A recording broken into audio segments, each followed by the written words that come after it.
The thinnest veil fell in a light wave from Ava's shoulder, revealing her skin, slightly touched by the kiss of the sun, in the yellow light of the lantern, looking out as if from warm bronze.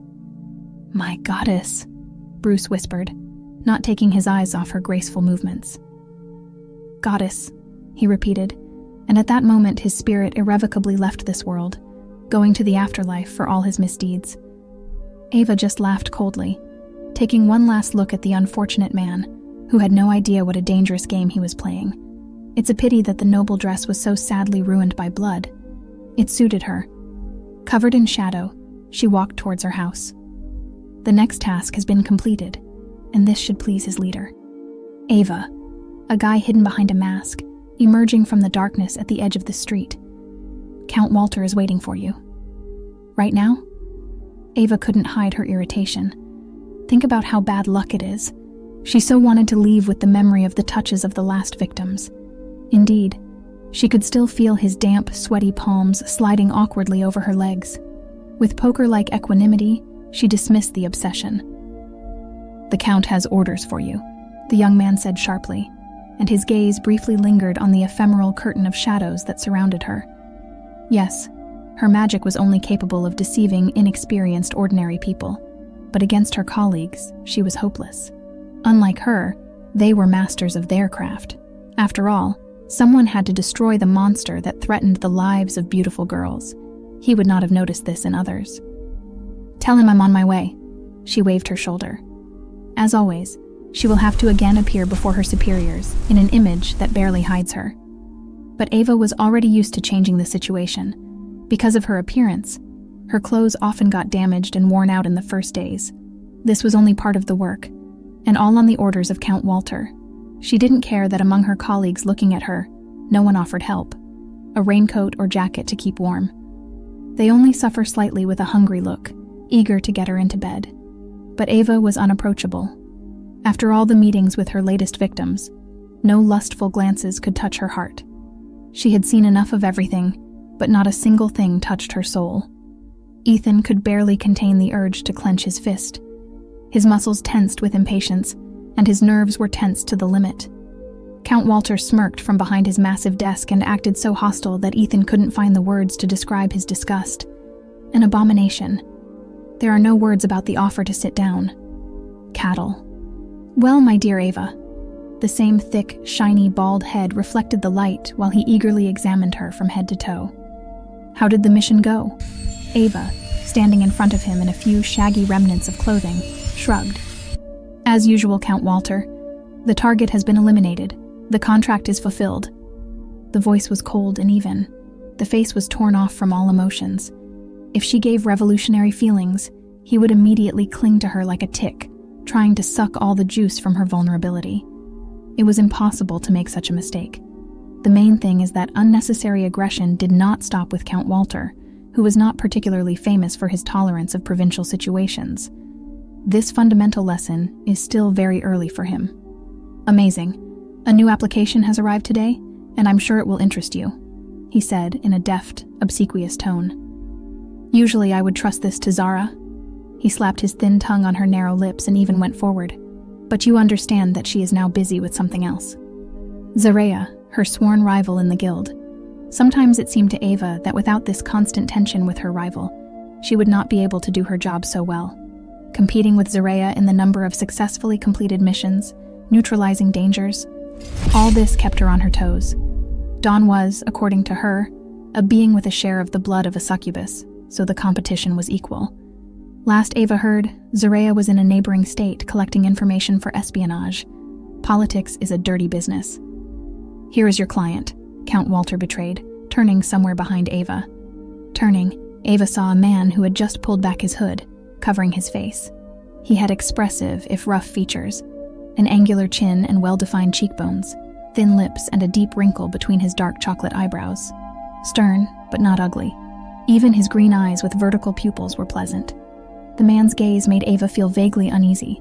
His gaze slid over her figure, as if memorizing every detail, every imperfection, and involuntarily, Ava felt how her cheeks caught the warmth of his gaze. There was nothing vulgar in his observation.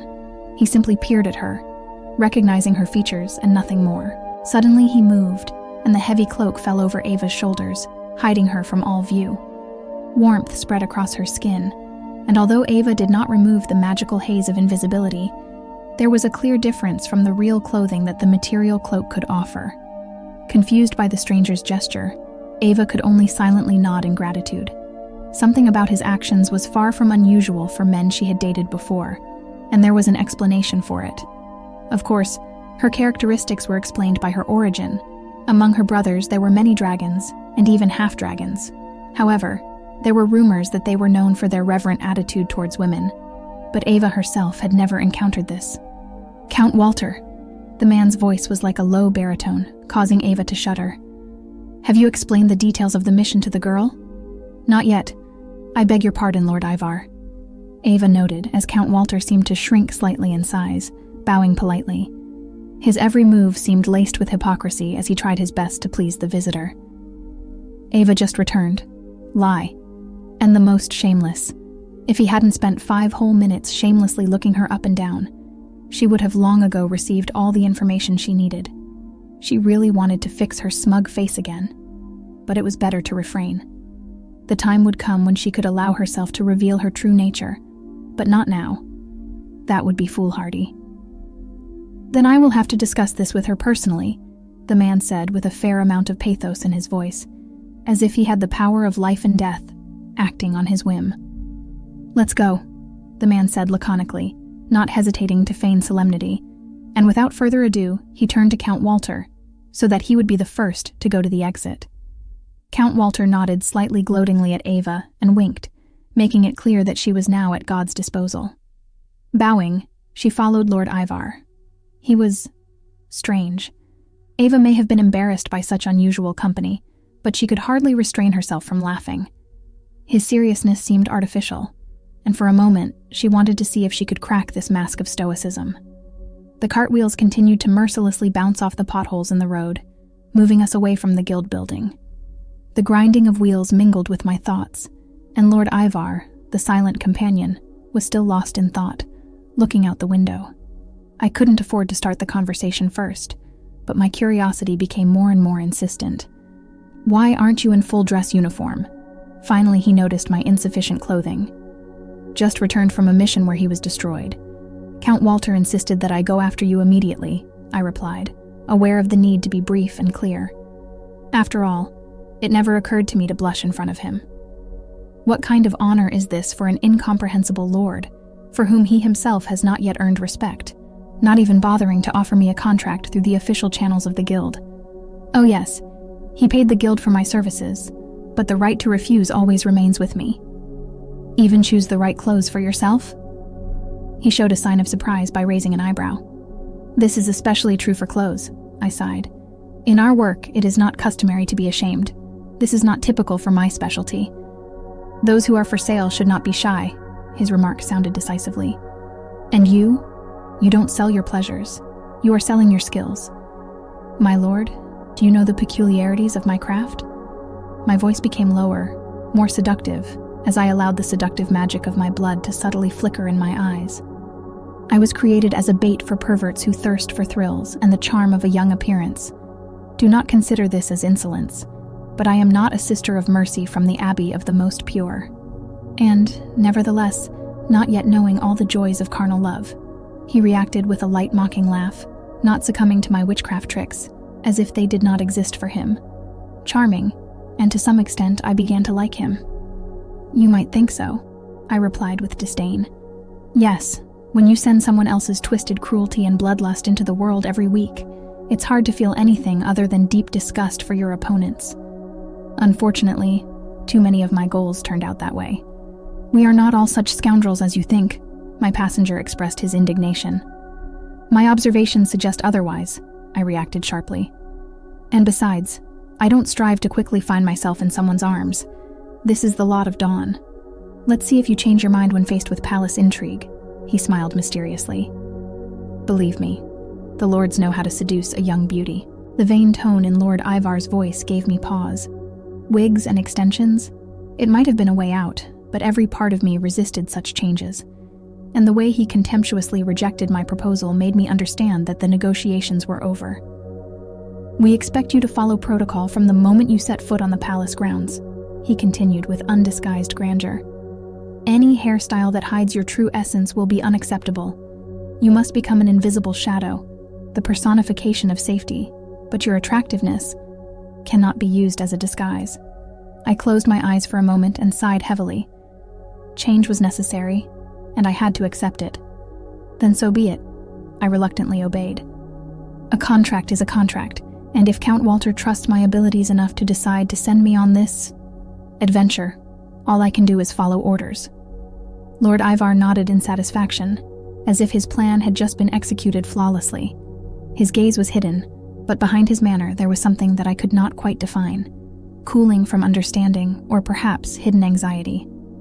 "And now about the princess," he began as the carriage headed towards a new destination, a harbinger of my future trials. "She is smart and observant, so your communication with her requires no less caution than the security itself. Try not to teach her to look at the world through the prism of your pessimism. The princess must remain a light among the shadows of palace intrigue." I greeted his words with silence, gathering my thoughts to prepare for this new role. Not just a new assignment, but a new chapter in my life that could change everything I knew. Then I realized that now is the time to be strong not only in battle, but also in intellectual games, under the cover of the royal chambers. A subtle pain squeezed my heart. A future I had never dreamed of was becoming my inevitable present. Lord Ivar watched me as if gauging my reaction, ready to notice and record the slightest change in my file. "Spend a week with Lady Matilda," his words echoed in my thoughts. I imagined a stern lady with thin lips and a look of the calm before the storm, ready to judge my every step, gesture, every manner. "I hope she's not too harsh," I muttered somewhat timidly. He seemed to hear my quiet, mentally uttered question, and answered with a slight shake of his head. "Lady Matilda is sophisticated, but she values determination and sincerity, so be prepared for that." Under his gaze, I suddenly felt like a student at the school of noble ladies. The following days were full of stress and challenges. My habits and instincts were seriously tested. I studied intrigue, that subtle dance of words and glances that ruled the world of the nobles, where every step could be either a step towards death or an unexpected alliance. The week made me appreciate the depth of my former freedom, the number of opportunities that I was losing by entering into the brilliant, but so close bonds of the nobility. After all, I thought with fear, being in the royal chambers might not be so bad, given the future wealth and security. If she teaches me how to survive at these balls and receptions, then I will accept my fate, I firmly stated, showing a note of resistance in my voice. As cliché as it may sound, sometimes the mind and wisdom are more important than the sword. I am ready to become a student of a woman who can change my worldview, if only to protect that innocent young lady who, without a doubt, deserved a better fate than becoming just another figure in political games. "You are already making this world a little better, Baroness." I unconsciously caught the pride in his voice as he addressed me no longer just as a mercenary, but as a representative of the upper class. The mouse food of my exhausted stomach drowned out all suggestions. Looking doomedly at my fate, I did not lose courage. Fate still mocked me, but I knew that the whims and efforts of a servant could only fetter the body, and my spirit was free, like the wind in the steppe. "Why do you consider this behavior exemplary for women from high society?" Lady Matilda continued without any hint of a joke, getting to know each of my countries, enjoying the meat with a slight tremble in her voice. "In my opinion, a hungry woman is as dangerous as an evil one." I looked respectfully at Lord Ivar, deciding not to moderate my appetite for anyone, either out of fear or for the sake of this bird babbling about duty and decency. And yet it was not in vain that the instincts of a mercenary tormented me throughout that week, when I was forced to obey not only prohibitions, but also teachings. "That's exactly how it is," Lord Ivar, without humility, saw the impulse that awoke in me in front of a plate of minced pork. "Appetite comes when you look at the plate, but who are we to judge the food preferences of guests?" His voice flowing over the words was different from the harsh comments of Lady Matilda, muttering quietly in the corner, almost to the point of breaking down. "I didn't expect my eating style to be so scrutinized," I said, feeling encouraged by an unexpected circumstance with the Lord in the face of my gluttony. It seemed like my future was in the balance, And this episode was the turning point where I showed my true self and wasn't going to hide behind shreds of decency. "Perhaps we should reconsider the court diet," continues the Lord, whose smile breaks slightly from behind his mask of politeness. "We all know that a well-fed mercenary is a satisfied mercenary, or what do they say in your guild? A well-fed wolf is more peaceful." The corners of my lips slightly stretched into a grin. "But the concept of satisfaction is very conditional and depends on the scope of the task." Lord Ivar somehow guessed my words, and his gaze became more thoughtful. Lady Matilda, however, winced with displeasure, realizing for the first time that in this battle of wills, her words were unlikely to begin to decide anything. And although I enjoyed every piece of fresh meat, fully aware of the even greater price of freedom, the knowledge that such a struggle of fate would not be the last in my life gave me strength. With a soft purr, I put down my fork and turned my attention to Lady Matilda, her face showing a mixture of horror and deep irritation. "Lady Matilda, let me assure you that while I do not comply with any detail of your red protocol, I take my mission very seriously." My statement was calm, and I sought to maintain my dignity despite the overwhelming emotions caused by recent events. Lord Ivar watched what was happening with sympathy in his eyes. It is clear that my state ranged from extreme despair to deep rebellion. "I am confident that Lady Ava will find the balance between discipline and freedom of spirit that is so important to this task," he added at the end. His ears are filled with respect for my fighting, unshakable character.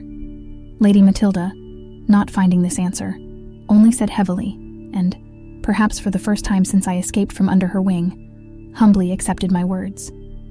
God's gaze promised a new chapter, not only in my palace misadventures, but also in the princesses of history, whose protector I was destined to become. Leaving my fork on the plate with a sign of victory over dinner, I felt ready to take on a new challenge. I knew deep down that my real test now would be as a security guard, one that not only protects the princess's body and life, but also the consequences of her remaining true to herself without losing her rebellious spirit. The role of Baroness Nicoletta Lacasse was one of the most challenging roles I have ever played, a test of remarkable courage and perseverance. Now not only personal honor came into play, but also the honor of royal blood. Lord Ivar decided not to interrupt my reasoning. In his eyes, I saw something more than just respect for professional qualities. Sparks were lit in them, in which I began to exist not just as an employer, but as a person capable of understanding and seeing me, fearless and free. There is only compassionate silence from Lady Matilda. It was as if she was acknowledging that her lessons were just notes in the symphony of my inner world, and that I was becoming stronger. The minute of silence that hung in the air was filled with meaning. In a world where every step can affect the empire, where every action of a guard becomes part of defense or fall, we have found a common language, the language of honesty and courage. When dinner was over, and the servants brought out the last plates, Lord Ivar turned to me. "Lady Ava," he began, "with your aspirations and uncompromising actions toward society, I think you seriously value your independence and strength, and I can't help but appreciate it." I looked at him, realizing that now, having become the princess's knight, I had found not only a new goal, but also an ally who saw me not just as a mercenary, but as an equal regional assessment of the severity of the royal crown, and, perhaps, in something else. Lady Matilda left the room, leaving us alone, and there was a faint scent of her spirituality in the atmosphere, reminiscent of the past week, of bitter lessons and numbness, which now, thanks to Lord Ivar, began to recede. "You create me here, Lord Ivar." Warm energy suddenly burst out of me. "You saw my fear and irritation, but instead of judging me, you extended a hand of understanding to me. For this,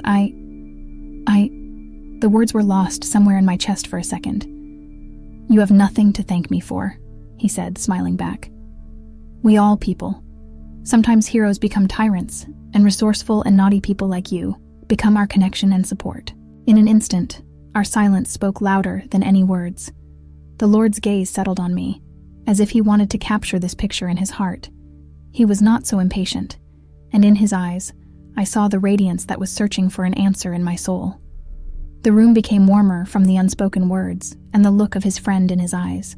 Perhaps there was something else brewing, a feeling I had almost forgotten, a feeling that could only come with a face that could see through a mercenary's armor and convey a woman yearning not just for protection, but for understanding. In our meeting room, flooded with soft candlelight, we were alone, Ivar and I. The air was filled with unspoken feelings, warmth, and anticipation of something inevitable. "Ava," his voice was quiet and confident. "I have never met a woman with such fire and courage in her heart. You made me rethink a lot of things." I looked into his eyes sincerely and decisively. The thread between us connected fate and the fate of a person, because next to me stood someone who saw my fears, knew about my observations, and, nevertheless, was there. "Lord Ivar, your presence—" The words stuck in my throat, but I gathered all my strength and continued. "Your presence has changed me. I learned to be a shadow for princesses, but you became the light for me." Sparks appeared in his eyes, and I realized that at that moment our own path began, despite all the trials of fate. "You have become my shadow and my light, Ava." His words touched my soul. "Don't let palace games change your true essence. The princess needs a protector, and perhaps I need something else." There was a quiet slam of the door, and Lord Ivar and I were left completely alone. In this quiet corner of the palace, among the golden hues and shadows, we found a friend, two lost souls in the endless corridors of power and responsibility. "What will happen if the princess finds out about us?" I whispered. "Then we will deal with this together, as we have done so far." He took my hand in his, and I felt the strength of his protection. A hope rose in my heart, as beautiful and fragile as the first spring flower after a long winter. A hope that the honor of love and love could intertwine together to create something priceless. Before me stood the silhouette of the Lord, protector and ally, and in his eyes I saw my reflection, a woman with the soul of a warrior and a heart finally open to love. And so, as if in response to an unknown call, I rose on tiptoe and pressed my lips to his. Our kiss was the beginning of a promise that marked the beginning of a new era in our lives. Thus began the legend of the Baroness guards and the Seigneur, between the birth of each love worthy of the most touching caution. As we ended the kiss, we exchanged knowing and sympathetic smiles, and a deep understanding took root in our hearts that there was a journey ahead of us. But now we would walk it together, heart to heart, soul to soul. And while somewhere in the distance the bells heralded sunset, we stood side by side, united by an invisible thread that brought us here to become something more than just heroes of history. We became part of a living history, filled with love, struggle, and glory, just like us.